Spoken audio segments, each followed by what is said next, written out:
I mean, it goes. One asks the question, from where is it I sit?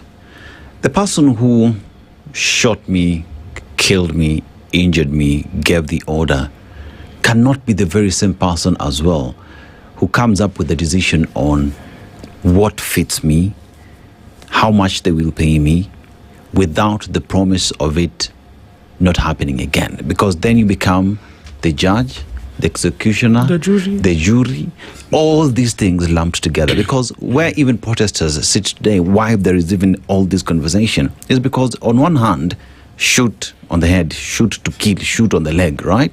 Yes. On the other hand, I am sorry, we shot you, we will pay you off. But then again, your luminaries are again seeing you can come protest, but you can't really guarantee what will happen to you. Are we really being honest when we talk about the constitution, which is here and everybody is under here? Others have taken it in reverse.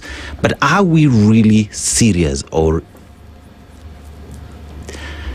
intentional in just respecting the law? And that's what I was mentioning, that you are saying that we acknowledge the fact that we infringe on your right to go outside there and protest. That infringement led to your death, it led to your physical injury, it led to your mental disability, or things like that. But again, you're saying, on 25th, on Thursday, musijaribu kukanyaga street, and you have seen that. Musijaribu kwenda kuprotest. Na watu wenye mtaprotest shauri yenu. And I think you saw an MP from Molo, I think he's the chairman of the finance bill, showing guy. That the Shasha thing, the Mapangale thing. He's just simply telling you, we'll just do the same. And I will go to that budget committee or that finance committee and still allocate you money to pay you for the damages or the injuries that will happen. And that is the kind of impunity that we are seeing right now. So there's no level of accountability that we are seeing with this with the leadership, with the security operatives that's happening right now. And that's it's a very worrying trend. And from where you sit, would we be in order to interpret compensation as an act of admission of guilt? It is. And then if it is an admission of guilt, it would mean somebody committed an offense, a crime. But we don't hear of that. Now you hear of cases collapsing in court, one arm of government, but the other arm of government has provision for compensation. So no one is held accountable, as you're saying. No one can answer for the criminality that happened, but someone else is paying for the same criminality, or rather they are providing resources for that. This imbalance. And then on the other hand, the other person is threatening you not to show up. Because the same person who has not been held accountable, who shot or harmed or injured, is still out in the streets.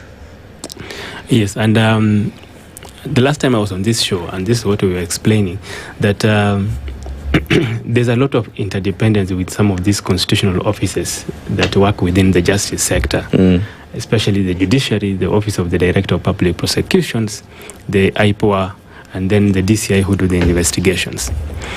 You may need to note that even when the IPOA are doing this investigation, they rely heavily on the evidence that will be provided by the National Police Service.